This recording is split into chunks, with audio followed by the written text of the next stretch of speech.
पुरुषोत्तमम। प्राण लेने वाले को क्षमा करते हुए अंतिम विदा लेना। जो दुश्मन किसी की प्राण ले रहे हैं और प्राण ले ही चुके हैं और जो अंतिम सांस ले रहे हैं, जो पीड़िता, आज वो पीड़ित के मुंह से निकल रहा है, हे परमपिता उन्हें रक्षा करना। ये बात हम लोगों ने बाइबल में प्रभु जीसस के द्वारा जब प्रभु को क्रूसिफाई किया जा रहा था उस समय प्रभु को बताते हुए हम लोगों ने सुने हैं। क्या बोले थे? Father forgive them, they know not what they are doing. प्रभु इसे माफ कर दो, ये क्या कर रहे हैं ये स्वयं भी नहीं जानते हैं। आज के इतिहास में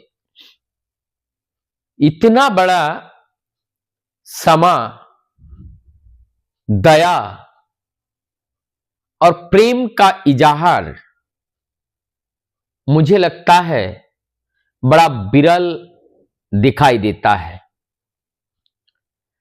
आज इस तरह का ही एक घटना मैं बताने चला हूं जो परम दयाल श्री ठाकुर जी के दिव्य जीवन में देखने को मिला। ये 1952 की बात है और इस सितंबर महीने में परम दयाल श्री ठाकुर अचानक आश्रम को छोड़कर देवघर जो मुखर्जी बागान है वहां पर जाना पड़ता है, देवघर से दुमका। और इसका कारण हम लोग जानते हैं। कुछ दुष्कृत जनों ने ठाकुर परिवार के ऊपर लांछना गंजना लगाकर उन लोगों को प्रताड़ित करने का जो दुस्साहस किया और जिससे शुद्ध होकर परम दयाल श्री ठाकुर कुछ दिन के लिए दुमका चले गए थे। दुमका में रहने लगे और धीरे धीरे वो दुमका जहां पर रहते थे वहां पर लोगों का एक जमा बड़ा होने लगा। ठाकुर जी का व्यक्तित्व ऐसा था, अगर जंगल में भी चला जाए तो वहां शहर बन जाती है। अर्थात जो लोकपाली हैं, जो मानव कल्याणकारी हैं, जो जन पिपासु हैं, और वो ठीक मधुमक्खी की तरह चारों ओर से आकर्षित होकर अनेकों भक्त लोगों का जमा बड़ा हो जाता था। इन सारी घटनाओं के बीच समय बीतता गया। दुष्कृतकारी लोगों का हार का मुंह देखना पड़ा। पराजय हुए। अनेकों घटना इसके अंदर समाहित है और जब सारी घटनाएं समाप्त के कागार पर पहुंचा तो बिहार के एक बहुत बड़े नेता जननायक विनोदानंद झादा और कुछ और भक्त लोग मिलकर के ठाकुर जी को दुमका से देवघर लाने के लिए रवाना हो गए। दुमका पहुंचते हैं, ठाकुर जी का दर्शन प्रणाम करते हैं, उनके चरणों में निवेदन करते हैं और ठीक उसी दिन शाम को दुमका से रवाना होते हैं। ये 1952 की बात है। वहां से दुमका से रवाना होते हैं और लगभग 4 साढ़े 4 बजे देवघर आश्रम में आकर पहुंचते हैं।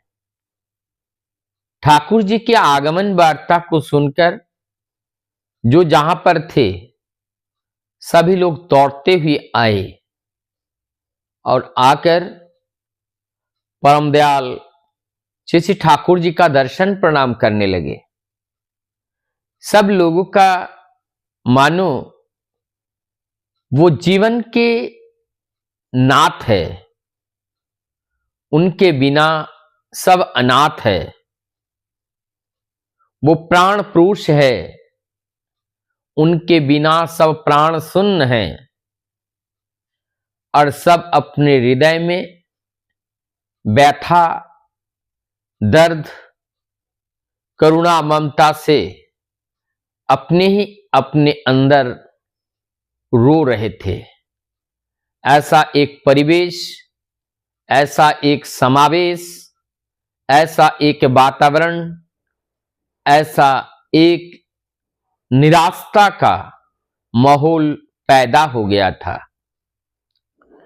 और जहां पर ऊर्जा के प्रतीक, ज्ञान के प्रतिबिंब, ज्ञान की प्रतिमूर्ति, साक्षात ईश्वर का साकार रूप, साक्षात भगवान का नरदेह जब आश्रम में आए, ऐसा लग रहा है मानो आज आश्रम का एक बाहर सा आ गया, अर्थात एक चमक सी आ गई, क्योंकि प्राण के बिना देह का कल्पना नहीं की जाती है। ठीक उसी प्रकार से प्राण पुरुष के बिना ये धरा शून्य लगता है और ठीक आज उसी का एहसास हम सभी को उस समय हुआ। तब जाकर के भक्त लोगों ने ठाकुर जी के पास बैठ करके दुष्कृत कार्य के बारे में जब प्रश्न पूछा गया, षड्यंत्र था। उस समय के जो डीजीपी थे वो उनकी दृष्टि थोड़ा सा टेढ़ा था आश्रम के प्रति, किसी बात को लेकर या ईर्ष्या से भरा हुआ। वो चाहते थे सत्संग आश्रम को पूरी तरह से डिमोलाइज करना, लेकिन परम पिता के द्वारा संचालित किया गया कोई भी अनुष्ठान या कोई भी यज्ञ को अवरोध करने की शक्ति इस दुनिया में अद्वितीय कोई नहीं है। वैसा ही हुआ, पराजय हुए और लोग कहने लगे कि इस पराजय की सजा उनसे, इस पराजय का बदला उनसे लिया जाए।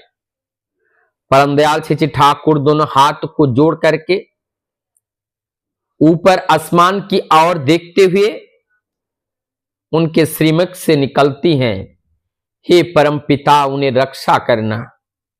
वो अबूझ हैं, उनमें बूझ नहीं है, समझ नहीं है, हे परम पिता उन्हें रक्षा करना। ठाकुर जी की इस भाव भंगिमा को देखकर उस दिन की बात याद आती है, प्रभु जिसस की बात याद आती है, जिस समय प्रभु जिसस को क्रूसिफाई करने के बावजूद भी वो परम पिता अर्थात ईश्वर से प्रार्थना कर रहे हैं, हे ईश्वर इन लोगों को मुक्त कर देना, क्योंकि इन लोगों के पास ज्ञान नहीं है, ये बुद्धिहीन है, इन लोगों को माफ कर देना।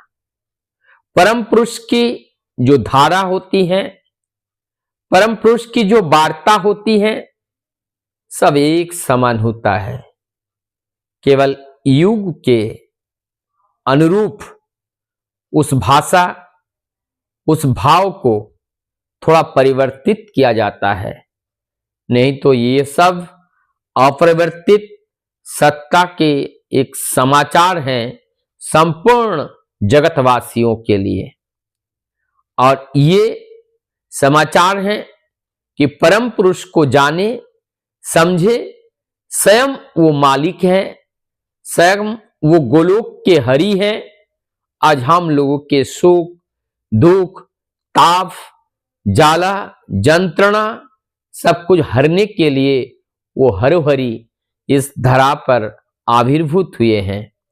आइए अपने जीवन को सुंदर बनाएं, साथ ही परिवार, समाज और राष्ट्र को एक नया चेतना, नया जागरण से हम भर दें।